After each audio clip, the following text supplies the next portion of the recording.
And welcome back to Revenue Remix. I'm your host, Summer Poletti, founder and fractional CRO at Rise of Us. And today I have Dave Lee joining me. He is the founder and fractional CMO of Do What Works. Now, Dave, I've been trying to get you on this show for quite a while, so thank you for joining me. Welcome back to Revenue Remix, a podcast from Rise of Us, where we take a fresh spin on driving revenue growth, hosted by Summer Poletti, a fractional CRO who works with business owners and leaders who feel held back by outdated systems. This podcast explores how adaptable, unified frameworks can transform static processes, equipping teams to meet evolving customer needs and drive resilient, lasting growth. Each episode features insights from Summer and her guests, offering practical strategies to sidestep common pitfalls and build real revenue momentum. It's time to remix the way we think about growth. Enjoy the show. Thank you for having me.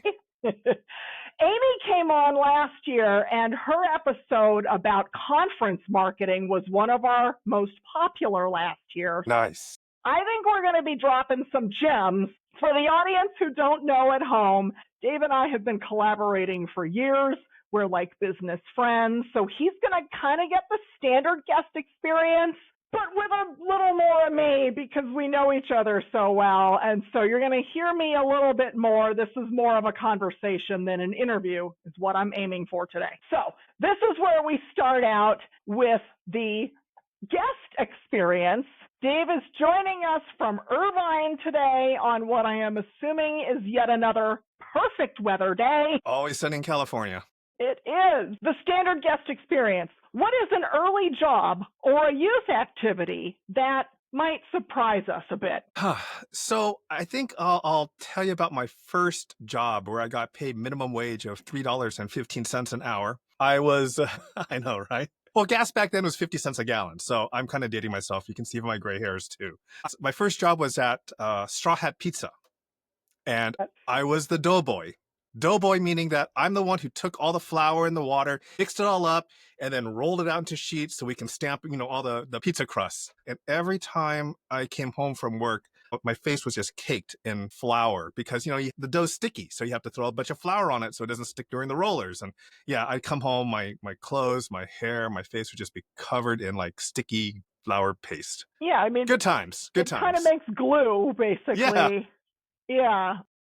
But so I think everyone should have an experience. Later on, then I became like a busboy and a waiter and that sort of stuff, normal stuff during high school and college. But I have to say, I think one of the experiences that I think everyone should have, and good news is that both my kids have had it, is working in customer service. Because working behind the counter and having to interact with customers, although it's a little bit less often today because, you go into McDonald's and now they got these kiosks. We don't talk to anyone. But, back when I was growing up, working behind a counter and having to deal with happy customers, angry customers, it just teaches you a lot about how to relate and interact with people. Sure. Yeah. When I was running my bike shop, I made my daughter work in it with me and answer the phone, greet people who came in, ring up receipts, things like that. Oh, yeah. No, I think that it is certainly important to deal with folks. And now you're in marketing, so you know what it's like for us on the sales side when we have to deal with the folks. Yep. Oh, boy. And the pizza's on the menu this weekend. So I will make a mess with flour, but I'm going to make 3 personal size. So nice. I'm hoping not to cake my entire self in a flour and the kitchen mess.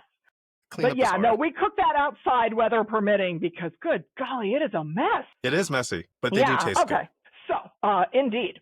So you and I have both seen what happens when sales and marketing aren't aligned. I think that's when we became collaborators, was when we were both on a project and like I come in kvetching about how gross marketing content is sometimes, and you're like, wow, sales leaders usually are like doing their own thing. And so there was a, synergy there. So a lot of our audience are CEOs. What is an early sign of trouble that CEOs can recognize before things get out of hand? Like, how can they see from the lens of a marketer if things are a little out of sync and they ought to kind of step in? Yeah. And, it's interesting. So being a CEO of a company because I used to run a full service agency. I had a team running behind me. But being a CEO of a company is like much like being a parent. And, when you have sales and marketing dysfunctional, there's just a lot of finger pointing, a lot of complaining, a lot of passive aggressive, no meetings. I remember when I was growing up, my sister and I, we hated each other for a while. And my mom thought we'd hate each other for all that sort of stuff. But there's just a lot of finger pointing. And so from an early warning sign, CEOs, look and see what's happening with your sales and marketing team. Are they actually talking with each other? Or when the sales doesn't have enough deals to close, are they like, well, marketing isn't giving me stuff? Or is like marketing saying, no, we're giving you leads, but you're just not closing? Well, that's maybe because the quality of leads is not good enough. An early sign, just much like parenting, that something's wrong with your kids. There's just a lot of finger pointing, and that happens in any organization. So that is what I'd probably say to look out for, is that finger pointing, not meeting, passive aggressiveness. That's where you see dysfunctions. Yeah, no, I agree. I have seen that finger pointing. And I'm going to add to that, if there's a challenge brought up in a meeting and somebody suggests a solution, is it a solution that they or their team could do? Or is it a passive aggressive, solution that another team should do? I think that's also an early sign of some infighting. Our numbers look a little down from last month. Is it okay, well, I'm going to get on my team more about making their calls? Or is it well, yeah, that's because marketing didn't give us enough leads. Marketing should do this. If they're prescribing a solution that someone else should do, I feel that's a huge red flag. Yep. Yeah. Absolutely. Okay. Agreed. So then, what do you think most leadership teams get wrong when they're trying to fix a misalignment between sales and marketing? I always start with sales and marketing because that's the revenue engine. We can work on the other misalignments that happen later. I care more about sales getting along with marketing than I do with product. Yep.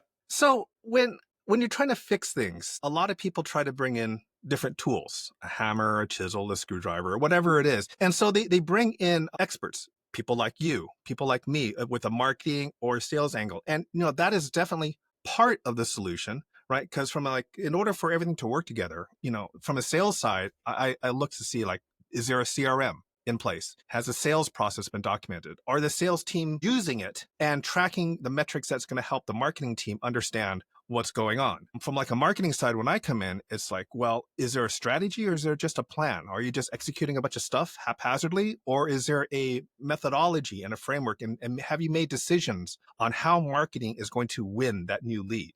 But bringing in those experts is not enough. Again, there's that whole finger pointing going on, right? So there's also an organizational aspect that has to go on, because when we talk about aligning sales and marketing, this is a people and a process problem. When you align those two different divisions, processes are going to change, and change in any organization of any size is difficult. I don't care if it's just one, person one.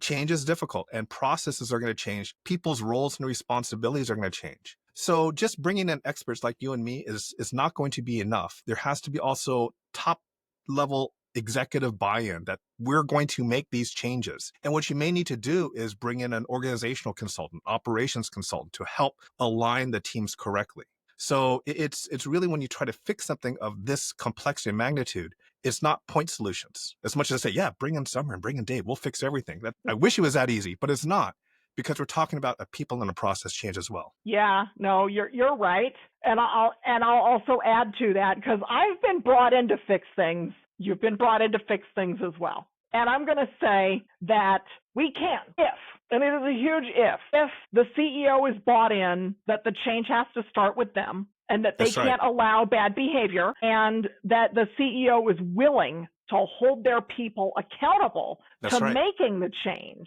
Because what'll happen when you bring in, because you and I are both change agents, we can fix something like this. There is a love of status quo, a love of what's comfortable. There are big egos in the room. There are. And what I see go wrong is the CEO expects us to do all of it without owning their responsibility to hold people accountable and set the stage, we're going to do this and this is why. And then the egos in the room are stubborn, and they wait us out, and 30, 60, 90 days in, they're like, see, it didn't work. Yeah. And they try to get you fired. Not that it has happened to either one of us, but yes. Yeah. Yes. But then you've wasted money. You're no further along than you used to be. So yeah, I think CEO and a lot of our audience are founders and CEOs. So Yep. y'all, you got to own it. You absolutely It starts with do. you. The change has to come from the top. And, Yeah. the CEO is the founder. It's the visionary. Yeah, for So sure. they need to drive that vision that he or she wants the sales and marketing to be working together and not put up with all the interdepartment squabbling and finger pointing. Exactly. So on to something a little bit more positive. Yeah. When those departments align, like when it clicks, from your perspective as the marketer, what kind of impact can it have, especially in complex environments? I forgot to say in the intro, you work in manufacturing, I work in financial services and SaaS, very different models, but like at the end of the day, it's people buying stuff. So there's a lot of commonality. So get back to the question, like when it works, what is the impact that it drives for an organization? And let me use a car analogy here, because I used to work for Toyota Motor Sales, a lot of my stuff. So I'm a car guy. I like cars. I drive Toyota. It's all good. So, in a car, you've got like critical components. You've got like an engine.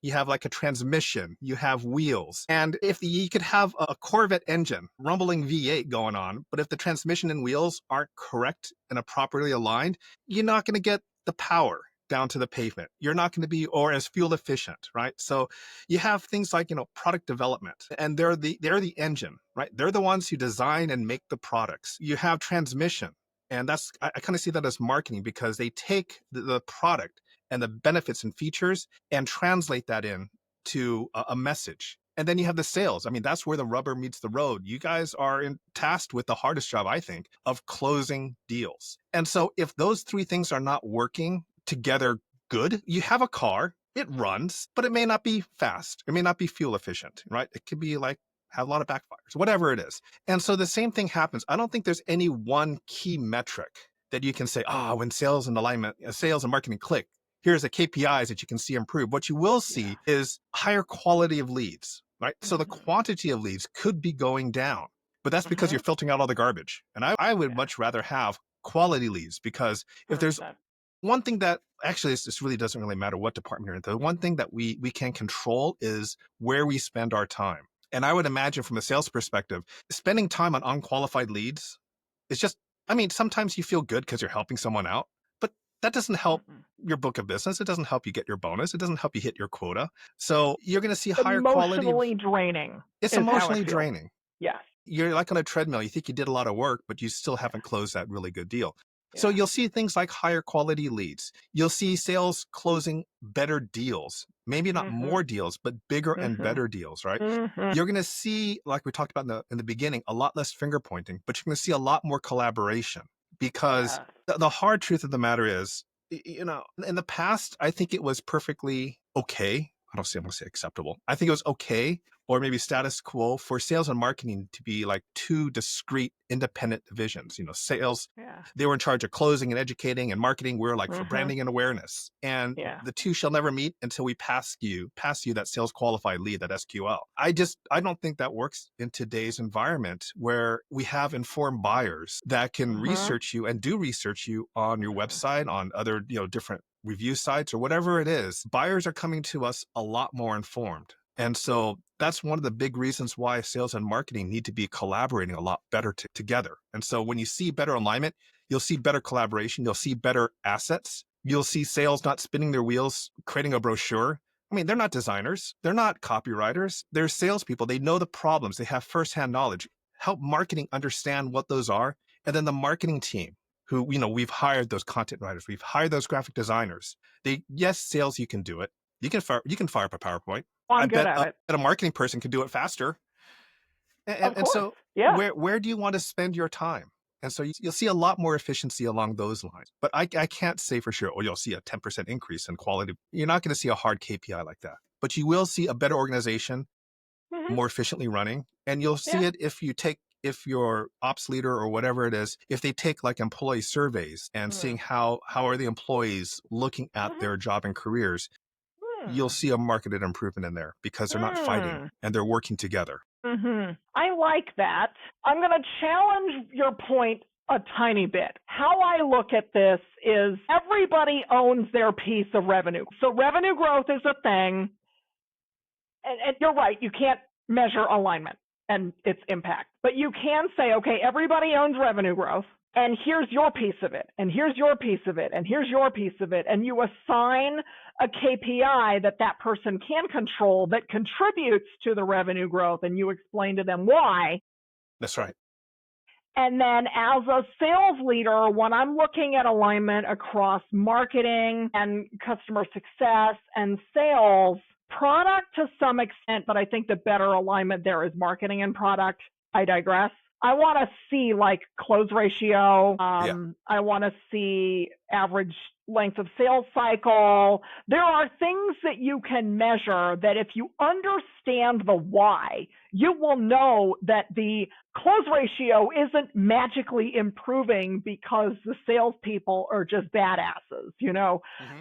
I know the why, and it's very strategic. So I think that if you understand the reasons, there are certain things that you can pinpoint to like, oh yeah, since we started our alignment initiative, our sales cycle cut in half, our win rate increased. Like there are directly related, I guess. No, that's a great point. So maybe I was confusing here myself. So I'm not saying that KPIs are not important, right? So you will see a change in those KPIs. So you mentioned some of them: close rate, win rate, sales cycle. A lot of times us marketing folks, we get hung up on vanity metrics like bounce rate and engagement rate and traffic. And, you know, those are important when you're measuring individual acquisition channels. And so we do have to pay attention to that. But at the end of the day, if you get marketing and sales in alignment and both departments are seen as a revenue department, then marketing is also on the hook, even though you'll hear marketers say like, but we don't control that. That's right. But marketing should also be held accountable, not just to like number of leads, but what is the close? Not maybe from an individual contributor standpoint, but overall. So we had 5 closed deals last quarter. What do we have the next quarter, right? So marketing has to be held accountable to close deals and those sales metrics as well, just not at the individual contributor level. And then I will also say that something that bothers me, and sometimes even CEOs do this, I'm thinking of a client that I was recently working with where there was tight alignment between sales and marketing, but then so I knew why a lead engaged or re-engaged. Was strategically built content that I needed to solve a problem. They built all that good stuff. And then the CEO would be like, well, yeah, but they saw us at an event 2 years ago. So that's not attributed to marketing. And I was like, no one remembers that. So I think sometimes I can understand why marketing would be frustrated. They don't always get the attaboy that they should. Like, yes, hold them accountable, but also they get to go for drinks when you win the big account and they get a pat on the back, right? Yep. Yeah, you bring up a really good point. So when measuring like leads, often marketing just gets, credited with web form leads. But that's not the only avenue or channel that leads come in. It could be from a trade show, right? It could be from an email. It could be from a call. And, there's like call tracking metrics, but maybe they called your salesperson's, cell number and not the corporate line. So how do you track that? Yeah. So I believe that, and this is why I say like marketing needs, you bring up a good point, needs to be given the attaboy for the close, but there also should be held accountable. So every lead that comes in, marketing had a hand in it some way, somehow, because there is no way in today's world where there's an educational buyer that your website did not play a part in their decision to call. Yeah. I mean, whenever you buy something, do you ever buy something out of the blue and not do research on the website? No, it just doesn't happen. So marketing needs to be credited for every lead or close that comes through. But that's why I'm saying they should also be held accountable for that same metric. Yeah, for sure. I mean, nobody's going to call the salesperson without looking at the LinkedIn and looking at the website. That's so right. Even if they call the salesperson because it's a partner lead and that partner gave out the salesperson's personal cell phone, not that I've ever seen this happen, but they looked at the website first before they called the salesperson's personal cell phone. They always do. Or even if they didn't, they're still going to look at it after the demo or before the demo or something. Like, there's no handshake agreement in a B2B sales process anymore. Like, I don't think that even existed earlier on in my career, and I've been doing this a while. Right? Yeah. So give marketing the attaboy is what I will always tell people. And hold us accountable too. Same Yeah, thing. for sure. It's fair to do one without the other. If you're going to yell at somebody, you also be willing to shake their hand and pat their back or whatever it is that you do. A little fist bump, right? Yep. You can't have it both ways.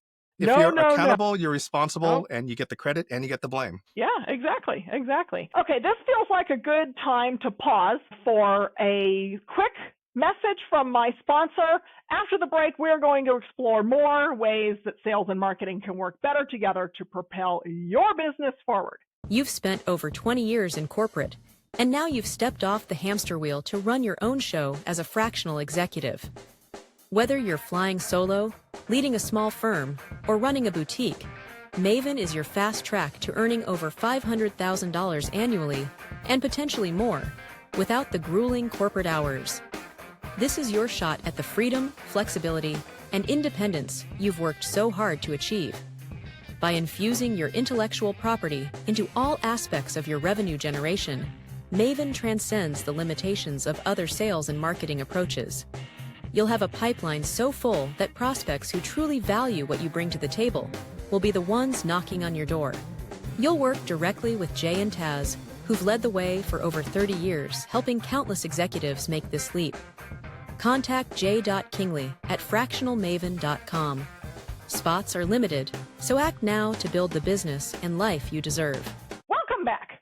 All right, Dave, you're a content guy and a huge content strategy guy. So what is your take on content and how it is improved with involvement from sales? Like now we're getting into the meat of this, right? Yeah. So just before the break, we had talked about there's no buyer today that calls a sales team without looking at the website. It just doesn't happen. And I used to run a full service agency. I had web designers and content writers on staff, as well as other type of marketing folks. Design is important, but words sell, right? Someone doesn't buy unless it's like a Nike shoe, maybe even but they're not going to buy the Nike shoe based upon the design of your website, right? So, but words sell, especially in the B2B area, right? They're not going to be looking at the shiny object. They're going to be looking for solutions to their problem. So when it comes down to content, this really is the key to not just, appearing on the search engine page results or appearing top of page and getting that SEO traffic. It really is involved in educating that buyer about why they should buy from you. What problems do you solve? Can you actually solve their problems? You have the industry expertise and experience. What is it like to work with you?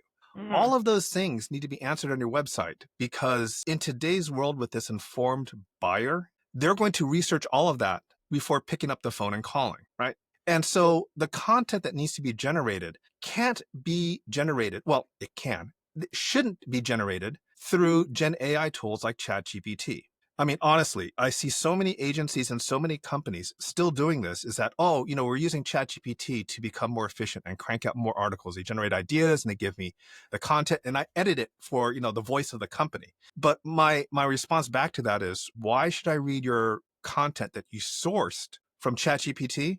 I've got ChatGPT. I'm just going to fire it up myself and ask a question there. Why should I read your take on a ChatGPT content?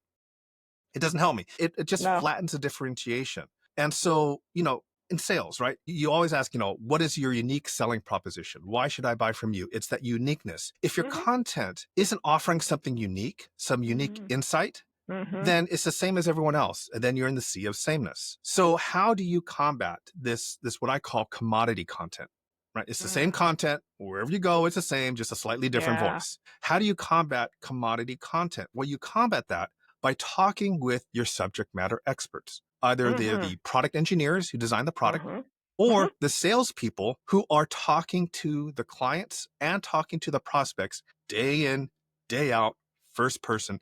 They have firsthand knowledge as to what problems their customers are experiencing and how they pitch their solutions. So the thing is that you have to have alignment with that, because if your website says one thing and then your sales team says another, well, which one's right? You're causing confusion. And then if you confuse, you lose. So the content needs to be the same. In order to do that, marketing, we rely, the way I implement content writing is, and have the content teams do it, is that you have to interview the sales team. You have to interview the product engineers who design the product or are talking to the customers every day. and understanding what specific problems are they having, and then what unique solutions are you providing. The content on your website has to show that uniqueness. Else, again, why should I buy from you? Or from a sales funnel perspective, why should I pick up the phone and call you if you sound like everybody else? Yeah. Well, and some of it is like getting over your current process. Status quo wins more deals than a competitor these days, and it's not getting any better.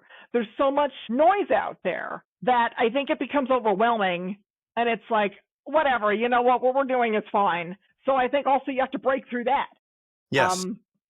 And that's a challenge. So what I like to do, and it's funny because regardless of where they're at, what growth stage, what industry, there's a lot of common things. So I do my digging around and I look, I'm like, why are people buying? Why aren't they buying? What objections do they have? Or common questions throughout every stage of the sales process. And then I give that triage over to the head of marketing and I'm like, what can we do about this? Here's where people fall off. Here's why. Some of them are going to be engaged in a sales process and tell us we don't see any ROI in your solution. But then some people do their research and don't even call because they don't see the ROI in the solution. So I'm like, how can we get that out there and get that in front of them, you know, to try to win against status quo? And see, so you're an enlightened salesperson, someone who I like to work with a lot, because all the things that you talked about, why buy from you, all those uniqueness, those are common questions that you sales teams get asked day in and day out, right? Us marketers, we're not talking to the customers day in and day out. Yeah. And so we'll hallucinate a reason, right? We'll just make something up. GPT will help you with. Yeah, and ChatGPT will help me hallucinate. So we'll come up with a reason that seems to make, you know, good sense. It sounds logical, but that may be so disconnected from what's actually happening with boots on the ground that you sales team are doing. And that's why it's so important for marketing and sales to be collaborating on the content, because else we'll just be making something up, or the marketing people are just just doing baseline research. They'll Google and they'll research and they'll see what other people are saying. And then they'll write something similar because we have to have this keyword density to appear at top of the page on the articles. And there's actually AI programs that help you reverse engineer the keyword density to get at the top of the page for SEO. And, you know, how does that, I mean, it may get you the traffic, but how does that help you close sales? How does it help you take that prospect further down the funnel? It doesn't. Yeah. It gets you traffic and no conversions. Yeah, because marketing can get you ranked, but then it is a human being who clicks. That's right. So then the content has to speak to who that person is as a human. It is so hard to write for SEO and a person simultaneously because it's just two completely different mindsets. That's not easy to do. And, you know, the interesting thing is that, and you've seen this in the evolution of Google over the years. I mean, you know, when I was growing up, you know, back in 2013, it was all about, you had to have like a 14% keyword density in a article. And you ranked for very specific keywords. But then as they didn't call it AI back then. They just called it the Google algorithm. It was machine learning. As the horsepower of the computing centers increased wildly, they stopped relying on such structured canned, what's the keyword density for finance or SaaS product or whatever, or manufacturing widget. And they started to understand the entire article in its entirety, right? They started to understand what the meaning is, what you're trying to talk about. And the whole concept of like long tail keywords started to come into play.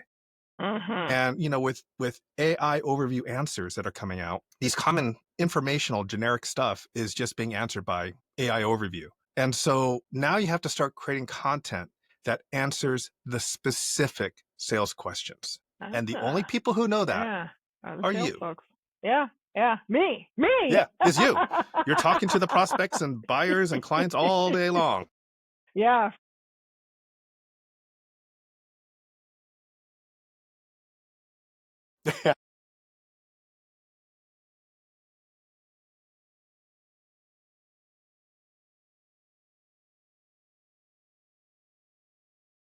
And so here we are everywhere.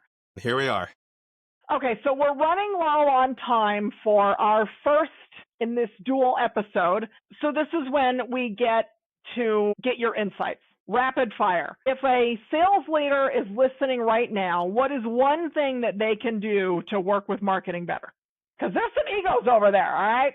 I have one. You know, the one thing that I think sales people can do with marketing is make sure we're chasing the same person, Ooh, yes. right? So, Yes. like I said, I used to run a full service agency. The first thing that we did was come in and we did, a buyer persona or ICP or Yes. target audience or Yes. whatever you want to call it. And we would do things like, so we talked to the head of marketing about, what's your ICP? And then we would do some research, competitor research on the digital landscape. And then we would come up with our ICP or buyer persona. And we didn't even talk to sales. And it's not going to be the same. Mm-mm. So if there's one thing I wish that sales leaders would do is take a look at that target audience profile and gently, Actually read because it. it's not going to be correct, gently, kids gloves, gently work with marketing to help them understand who the real buyer is, Yeah. what the real problems, because also it's a lot of demographics that you see in marketing, buyer personas, age, job title, industry, and those are important. But it doesn't get to the heart of the sales questions that you guys struggle with all the time. What should I buy from you? What makes you different? Yeah. What problems do you have? What solutions do we bring to the table? That's the stuff that's going to help marketing, as long as you're open-minded about that, to write better content, to design better advertising campaigns, to put better posts, to create better websites. That's the insight that marketing should be asking for. But, I can go on about why agencies don't do that, but they don't. So if there's one thing I wish sales leaders would do is gently talk to this marketing department and take a look at their ICP and help us understand who the real ideal customer profile is beyond the demographics. Yeah. Yeah. No, I'm borrowing from my old sales coach. He gave me permission. Say whatever you want. Say it nicely. Yes. And you could pat it a little. Hey, I read this. I know there's a couple of things that don't quite vibe with, it's fine. Just don't go in and your stuff sucks. And I think the demographics are important, and sales generally doesn't know all those details that are going to help you target them. But what sales brings to the party is what do these people care about? Yeah. And that is what differentiates your content, is getting straight to what that reader cares about. Yeah. What's in for them personally, right? Yes. Not just I need a better widget. I need a better widget because if I don't get this done, I'm not getting my bonus. Yeah. Or, we're going to launch the product late and yes. whatever. Yep. Yeah. No, you hit the nail on the head right there. Okay. So for anybody who's listening and they're a CEO, owner, founder, what is something that they could do, low effort, high impact, if they need to get their go-to-market folks aligned better? I'm going to give the same answer. Is that buyer persona profile. Because if you don't have that base level understanding, marketing is going to be going out and spending money and doing stuff and writing content that doesn't resonate with your sales team or your customers or your prospects. Make sure both teams know who we're chasing, what makes them tick, and why they buy. And then so both teams can have a unified understanding of who we're chasing. That it's probably one of the lowest cost, easiest things to do, but it's a little bit hard sometimes, just because, like what you said, there's egos and there's why, there's a lot of whys that go, why do I have to work with them, or why do I have to do that? Yeah. It makes me think about a conversation that I had on this show recently where we're talking about product market fit and how you really need some alignment in order to do that. And fancy words aside, to the CEO or founder, product market fit is when your buyers give a crap about what you built. Yeah. And in order to get your buyers to give a crap about what you built, you have to be in alignment with what they need and what you provide. Otherwise, you built a product that you love that was a neat hobby. Okay, cool. I like it. I like it. Let's get it. Okay. Yeah. So we're going to wrap this up with something silly. All right. As we record this, it's before Memorial Day. So let's talk about, what are we cooking for Memorial Day? I mean, I know your wife does the cooking. She does. What's your wife cooking for Memorial Day? Or do you do the dad thing with the grill, So I will eat gladly whatever she prepares. I don't complain. So, Good. We usually, it's just a traditional barbecue out. I'm not sure if we're going to go for ribs or hamburgers or just, there just has to be something on the grill. You got to have that thing smoking. Dad's got to be out there grilling. It's going to be something along those lines. So I'm sure it's going to be something like that. That sounds familiar. It's burgers and potato salad which is funny because my husband likes to be very like America on that holiday. Like, we got to be very Americana. He would not let me make bratwurst and German potato salad one year because that's not American enough, I guess. Not American. But I was like, hey, my German ancestors were here 150 years ago, and hamburgers, they come from Hamburg, and potato salad is German, whether it's German or not. So anyway, we go super traditional. American cheese, lettuce, tomato, like very, that's I think fun. the only thing that we would throw in from like an ethnic standpoint, because usually we do Memorial Day with my family, sister, and my mom. And my mom's family, they came from Hawaii. And so there's always going to be some type of like macaroni salad or potato salad that has like that Hawaiian, Yes, spin to it, Hawaiian just mac because salad, so good. it's just one of those things that we have. I love it. Oh, that's tasty. I only make that once a year because not Hawaiian, but yeah, that's a tasty food. I like that. It is. All right, well, I'm going to wrap this up. I appreciate you joining me, Dave. And for anybody who watches on YouTube, you're going to see these same two shirts a couple weeks later because we're doing a dual episode today. Dave, tell us where folks can find you. The best place they can find me is on our website, dowhat.works. There's no .com. A quick story about that is that when I was naming my company, someone actually already took the .com and they wanted to charge me. I forgot what it was. It was just some ridiculous amount of money. I'm like, well, forget that. Oh, there's a .works top level domain. I didn't know that. So I got it. And now it's just a little different. But yeah, it's dowhat.works. You can also find me on LinkedIn. Very cool. All right. Well, those of you folks listening at home or out on the trail or in your car, I appreciate the listen. Subscribe so you don't miss an episode. Check out the Deeper Dive blog that, believe it or not, will give extra actionable tips on theriseofus.com. And I will see you folks next week.